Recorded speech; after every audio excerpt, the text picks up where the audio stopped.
Oke, kita akan nyambung lagi pada materi berikutnya. Pada pertemuan sebelumnya kita bicara tentang the wheel of science, filsafat dan paradigma serta etika penelitian. Dan pada video ini kita akan membahas tentang masalah di dalam penelitian. Tapi dalam struktur proposal nanti akan masuk di dalam bab introduction. Introduction titik dua problem.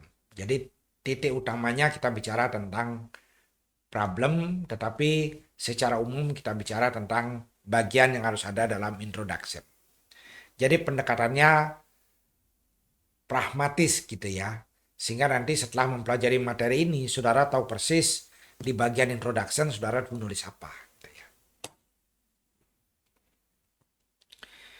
Nah, penelitian kuantitatif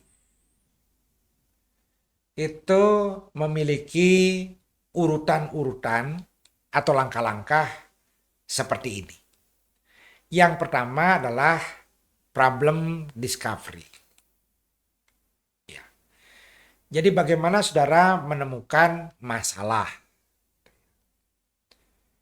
Ini sebenarnya pada tahap studi eksplorasi sebenarnya. Nah tentu saudara bisa melakukan historical study. Meneliti membaca, mempelajari apa yang sudah terjadi. Dari dokumen-dokumen yang bersifat arsip. Gitu ya. Atau bisa juga dari riset-riset sebelumnya. Bisa juga survei, saudara melakukan pengalaman survei. Atau pilot study. Atau saudara melakukan case study. Nah, jadi tahapan akhir dari tahap problem discovery ini itulah saudara mampu merumuskan masalah. Jadi saudara ketemu masalahnya. Karena pada saat eksploratory itu sebenarnya saudara mengamati mungkin fenomena, riset gap, ya, theoretical gap, tentu dengan menggunakan pendekatan-pendekatan tadi. Historical study, experience survey, pilot study, dan case study.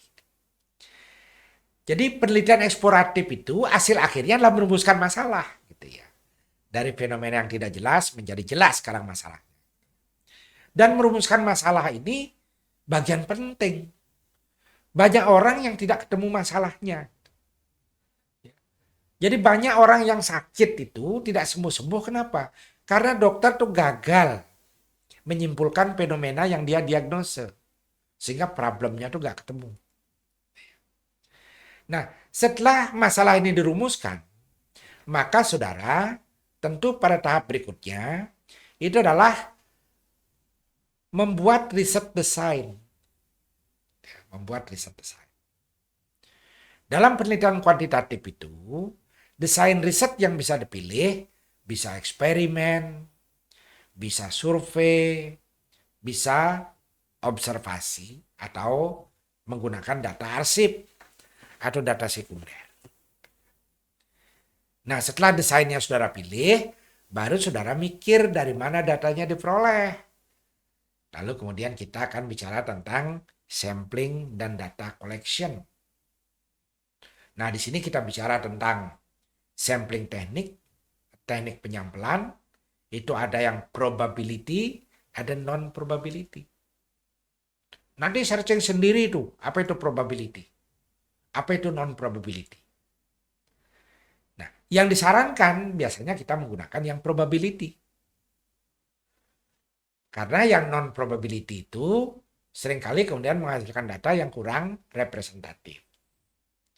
Lalu kita lakukan pengolahan pengumpulan data. Nah, setelah itu baru kemudian tahap pengolahan data.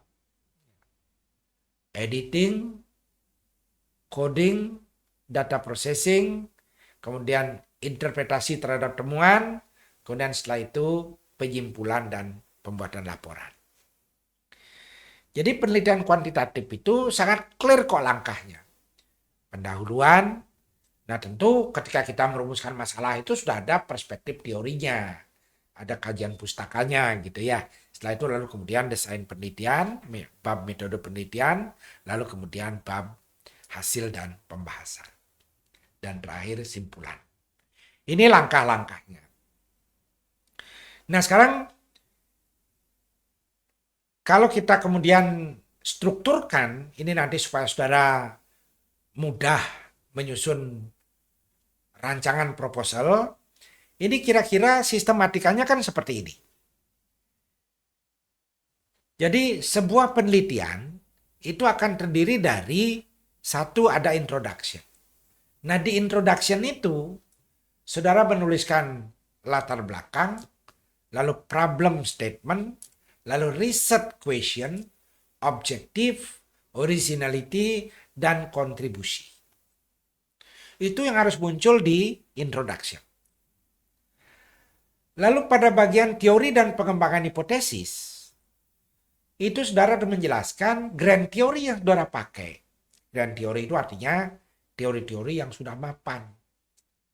Misalnya agensi teori, prospek teori, ya, teori pasar modal efisien, ya, teori atribusi, dan teori lainnya yang sudah mapan.